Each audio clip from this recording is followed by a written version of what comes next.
Yeah. Hey, Shalom. I want to start off by giving all praises unto Yahweh, Ba'ashem, Yahweh Shai, Ba'ashem, Makar Kwadash, Yahweh Ba'ashem, Yahweh Shai, Ba'ashem, Makar Kwadash, Barakathum, to you Akim, double honor to our apostles who are elders who rule well. Also, blessed salutations to you brothers out there that's teaching and enduring true sincerity. Also, blessed salutations to the innumerable multitude and the wheat that are amongst tares that are enduring the truth and sincerity, okay? So the brother had a lesson pretty much going over, where your mind is, that's what you're going to produce. And it's ironic that he was saying that because the brother Ariala in Dallas had put out a like a memo, or like it was an excerpt from a book, and it pretty much said that where your mind is, don't focus on negative thoughts, because pretty much where your mind is, that's what it's gonna, where your focus is, that's what you're gonna direct and go towards.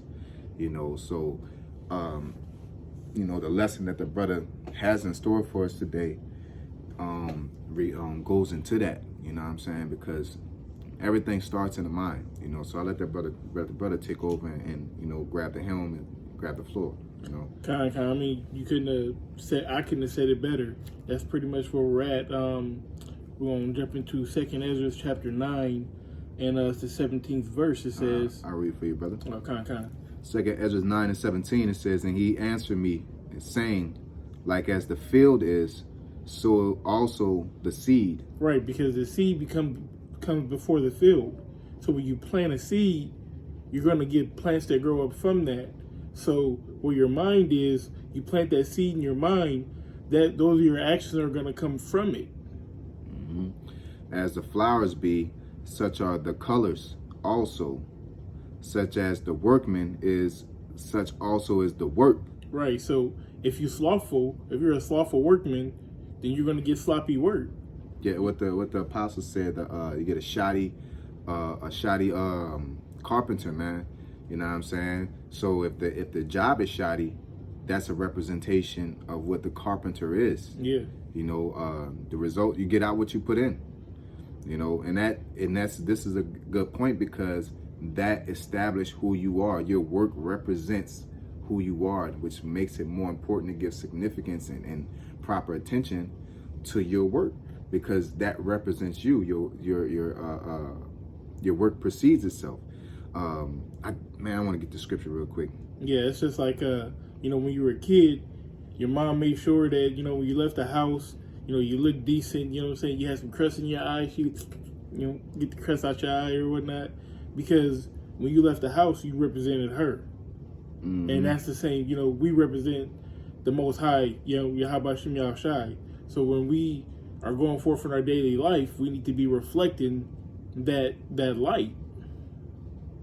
Yeah, I was looking for this precept on hope, but I never could find it. But I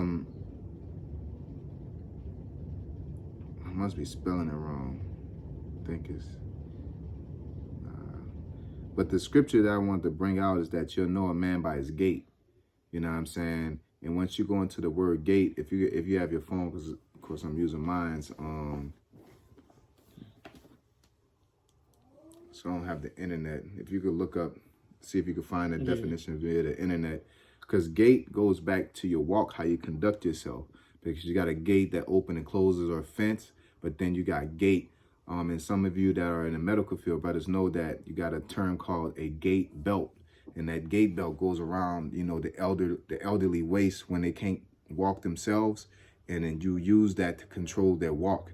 So the gait is pretty much your walk, how you conduct yourself, and that's where you get the term your reputation precedes itself, is because you're projecting through your work.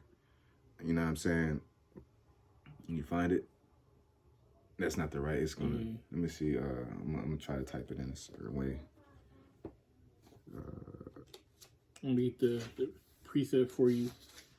This is Sirach 19 and 29. It says, "A man may be known by his look, and one that have understanding by his countenance." That's the exact scripture.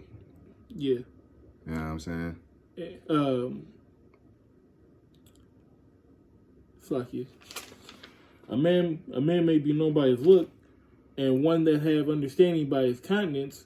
When thou meetest him, a man's attire and excess laughter and gait, GAIT, show what he is. Yep. So GAIT. Yeah. Right. So when we get to that, it says a person's manner of walking. All right. Basically how you carry yourself, the water brother, and how you carry yourself is important. So you can't sit here and want to be respected at a certain level and you're not representing that level, you know, because even the scriptures say that if you're a wise man, a man that teacheth many and is unprofitable to himself, destroyeth his own soul. So it's redundant to sit here and have a whole bunch of information that you're spewing out that you don't represent yourself. Okay. You know, I had somebody personally tell me, I'm telling people about finances, and a person said, look, it's hard to listen to you about finances when you're poor. You know what I'm saying? And I'll tell the brother, that shit hurt my feelings. I was like, I thought I had it all laid out, and I thought I was right, even though I still think I'm right, but I'm not representing it. So I had to let it go. Like, you have a point. You know what I'm saying? If I don't have any money, how can I tell you how to get money? Yeah. You know, what type of, nobody's going to look at a personal trainer and he's out of shape and say, oh, this person's going to get me in shape. You're going to have to pretty much look past that. So us as men of the Lord, if I tell you I'm a man of the Lord and tell you I'm knowledgeable within the scriptures, but why are you smoking a cigarette? Why are you doing this? You know what I'm saying? And my gait is not representing what I say. It's going to be hard to believe, which is why Christians are backsliders and people are falling out of Christianity by the day, is because their gait don't represent what they say. You say the Lord is almighty and all powerful, but you're sinning. You're not following his ways. So what is mighty to you? And then once you go into the ministry within us, within this fold, we have goals and expectations of us spiritually. And if we can talk all that talk, but like the Lord say, you profess me with your mouth, but your heart is far from me, and if you want to produce mighty work, pretty much let your work speak for itself. You don't have to say anything. Like it said, the seed as a flower is, so is the seed. People only see the flowers. They don't see you digging and planting that seed. So what, in our reality, that don't matter. So at the end of the day, you don't got to tell nobody. You don't got to tell a woman, I'm a man. You know what I'm saying? You don't got to tell nobody I'm holy. You don't got to tell nobody I'm knowledgeable. If your gait, your walk projects that, nobody got to say, got to ask you, are you smart or not? Or are you a man of the Lord or not? Your reputation will precede itself. Man, there you go. Yep. So back to 2nd Ezra, right? Yeah. Okay. It says 2nd Ezra 2 and 9. You want me to go start 9 and 17. 9 and 17. You want me to start from the beginning again? That's fine. Okay. It says, and he answered me, saying, like as the field is, so also is the seed. As the flowers be, such are the colors also. Such as the workman is, such also is the work. And as the husband is himself, so is the husbandry also. For it was the time of the world. Right. So basically, like the brother said, you're gonna reap what you sow. If you're sowing good works, then that's what you're gonna reap. That's how you're gonna walk it, how you talk it. Yep. Okay. And in this scripture in particular, it's talking about how the Lord got the kingdom of heaven planet ready for us. But there's a process. And the only way you can get to that ending is if you go through the process of cultivating that flower. Man. Or being that workman. There's no way you can get a house without building it. You know what I'm saying? Like, the house is built, but at the same time, the people that are building the house is going to get into the building. What do you think we're doing? Why do you think we consider ourselves the house of Jacob? What happened when the temple was broke down? We rebuilt it. And the people that stayed there were the people that rebuilt it. You think somebody's going to rebuild it? We're rebuilding this kingdom of heaven via through Yahweh Shai, with the honor and the attempt of glorifying the Most High. So when we rebuild it, we're making it to where it's appreciative to the Most High. And we are that temple. So we are setting a standard of like, this is the level we need to perform and what is expected in order to get into this glorious city. This is a city that where tears will be wiped away, where righteous dealings and all that. So while we're building it, what you think we're gonna build it with sticks and funnel cake, or you know what I'm saying? We're not gonna build it with bullshit by being half-assed. We're gonna build it through how we want it to be. You know, that true standard, that caring standard. You know. Yeah, because if you're a farmer and say you got an acre of land, you got to till that land for what? So that you can have enough food during the winter to make it through. Now, if you only till half of that land because, you know, you were a sluggard or you didn't feel like, you know what I'm saying, doing all the rest, what happens when the winter comes? You're going to run out of food. You're not going to make it.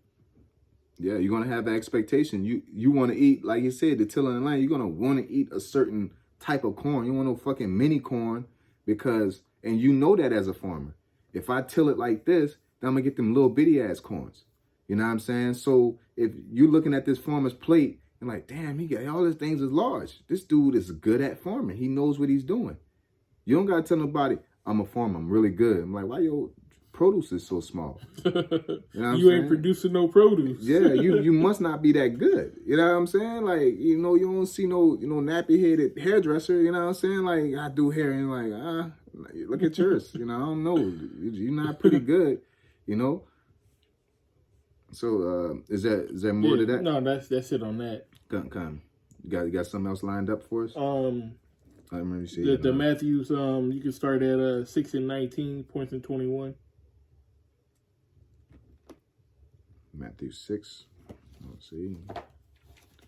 19. Matthew 6 and 19. Lay up for yourselves treasures upon lay not up for yourselves treasures upon earth, where moth and rust doth corrupt, and where thieves break through and steal. But lay up for yourselves treasures in heaven, where neither moth nor rust doth corrupt, and where thieves do not break through nor steal. For where your treasure is, there will your heart be also. That's right. Wherever your treasures are, that's where your mind is going to be. So if you have a mind towards the kingdom, your actions are going to reflect that.